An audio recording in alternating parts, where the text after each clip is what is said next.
So 5 T's, I do the last story, right? Yeah, that's okay. Most of the time, unless we do 3 or 5. So I'm going to do which we've been known to done.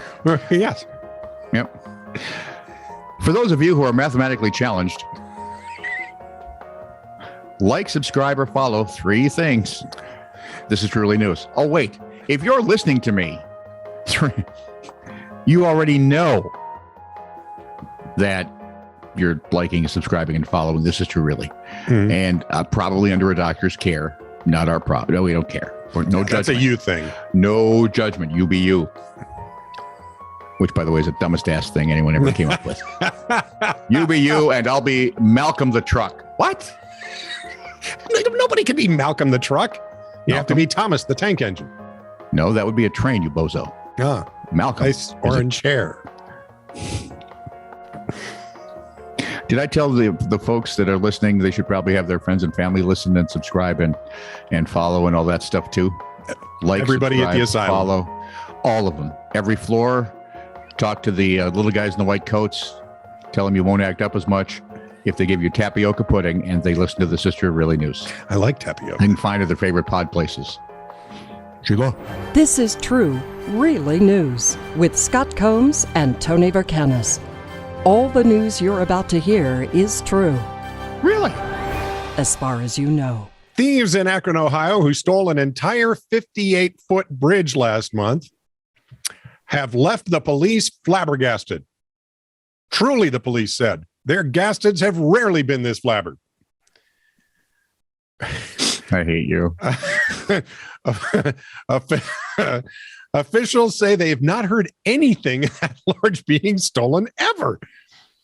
The bridge was installed in the early 2000s as part of a restoration project, but the city later decided to use it for a different project and kept it in a field for later use. The thieves dismantled the entire structure, which is 10 feet wide, 6 feet high, and a span of 58 feet. I got the wide. I can't get to the 6 feet high. And took it away from the field, which is quite a feat. Apparently, they hired a crane to take the last parts of it out, and nobody noticed. Now, here's the question. How could no... Yeah. Here's the question. What are they going to do with it? Yeah. Bridge is polymer based and is absolutely no good for recycling or selling as scrap. Hey, buddy, want to buy a bridge? You know, they tried that for decades in New York. Well, some people coughed up the dough. And it worked. So I'm saying. Well, then maybe this time you get a bridge. I haven't. I wonder if Prime will deliver that. They deliver anything. Oh, that's cool. And if they leave it, actually, if you don't buy it, if they just want to get rid of it, leave it on your doorstep in an Amazon box, and someone will take it. It'll be gone. I hope your doorstep is 58 feet wide. Could be my granddaughter. She's big into finding. Grandpa, look, you got another thing. Can I open it? You know what my funny thing is during all of this ordering online? I have become the guy where they send 2 things of the same deal without charging me for it. Wow, it's probably can I rub your head? Maybe the luck will wear off. It's probably happened 5 times. Out of the 3,042 times you've ordered stuff. Well, yeah, but that's still a non-zero. It's more than never. Yeah. Because of his battle with an incurable disease, I haven't decided if this is sweet or weird. I think it might be both. Could be sweird. Or wheats. I like sweird. I like wheats. Left wheats, right sweird. What? Because of his battle with an incurable... And by the way, you stupid Twix people, I wanted a right Twix and ended up buying a left Twix. They're not the same. Because of... Oh, shut up. Because of his battle with an incurable disease. A little reverence here. Incurable disease. Don Arana of Puerto San Carlos, Mexico, was not able to enjoy the pickup truck his son had recently given him. Before he died, Arana told his family that he'd like to be buried in the truck so that he could make up for lost time driving it in the afterlife. Not how it works, but go for it. According to Oddity Central on November 4th, a crane, having just moved a bridge, was used to lift the truck into a brick-lined tomb. And then the man's coffin was placed in the truck bed. Yes, or his family is going to end up paying fines as they did not get official authorization for the unconventional interment. But let's be honest. It's way easier to ask forgiveness than it is to beg for permission. Yeah, we lived by that. Denny and Greg, man. Greg, I'm sorry for what I'm about to do. Yeah, is it okay if, listen, I apologize for this. What? I don't know. He's about to do something. Jared S. Carr of Lake Hallie, Wisconsin, returned his printer to Walmart because it wasn't working. Yep. It seems there was something jammed in it. Problem number one was the jam. Problem number two, he didn't have a receipt. But a lot of problems showing up here. Some retailers don't worry too much about that because if they carry that product, they can probably do something with it. Typically, a store will offer a gift card for the price of the item if the purchaser doesn't have a receipt. Well, Jared didn't like that. He wanted cash, and he was adamant. And he wanted it now. Show me the money. Upon further inspection, the source of the jam was found. So was the money. There were counterfeit $100 bills jammed in the mechanism. Undaunted, Jared, being the smart one, continued to argue with the Walmart folks, trying to work out a deal. Oh, this is not going to end well. He even said he'd take a discount. Attaboy. Meantime, the local gendarmes were called, and when Lake Hallie police showed up, Jared argued more and resisted arrest. Oh, that just gets better and better. They found 3 more counterfeit hundreds on him. It's because we only catch the dumb ones. And there are plenty of them. Okay, this isn't really weird. It's just sort of strange. Oh, okay. But it's somebody I've loved since I was a little kid. If I was older when I met you, which is good because otherwise I'm pretty sure we'd still be in jail somewhere. If we would have been together in high school. Oh boy, neither would have graduated. We'd have been at the ACL. Our parents' heads would still be. Yep. And our parents have been gone now for a while, and they'd still be.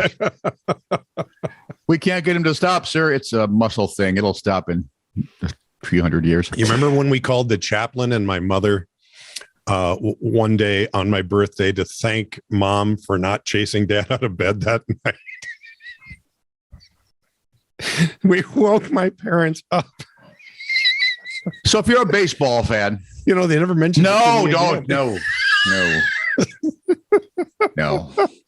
Let's remember the time we called Tony Oliva on his birthday, and he and Mudcat Grant pretty much took over the show. Zoilo we were Versailles. Spectators. Zoilo in our own Versailles. show. It was Zoilo down in Bennett's Way. No, it was Mudcat that talked. Was it Mudcat? Yeah, Mudcat Grant and Tony Oliva basically took over our show. Oh, that's true. I didn't care, except it was all in Spanish and had no subtitles. It was radio. Guys, we don't know if we should hit the dump button. If you're a baseball fan, I have been forever of the Minnesota Twins. We have 2 World Series wins, not many in the last 30 years or so, but hey. Yeah, do that, Manchester. Or Man U, whichever. Yeah. 2 former Twins are going to the Hall of Fame. The old timers voted him in. Thank God it's about time. Tony Oliva and Jim Cott. Tony O, my favorite twin of all time. Mine too, because his number was 6, which is the month I was born in. That's my his first name's Tony. Yeah. So and then I found out it was Pedro. I was heartbroken.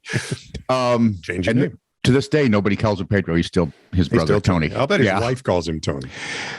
Jimmy Cott was a pitcher. Yep. I thought it was odd because when I was a young man, Dad would say, "Watch this. It's a pinch hitter, Jim Cott. Watch this. It's a pinch runner, Jim Cott." Pitchers don't do that. They're pitchers now.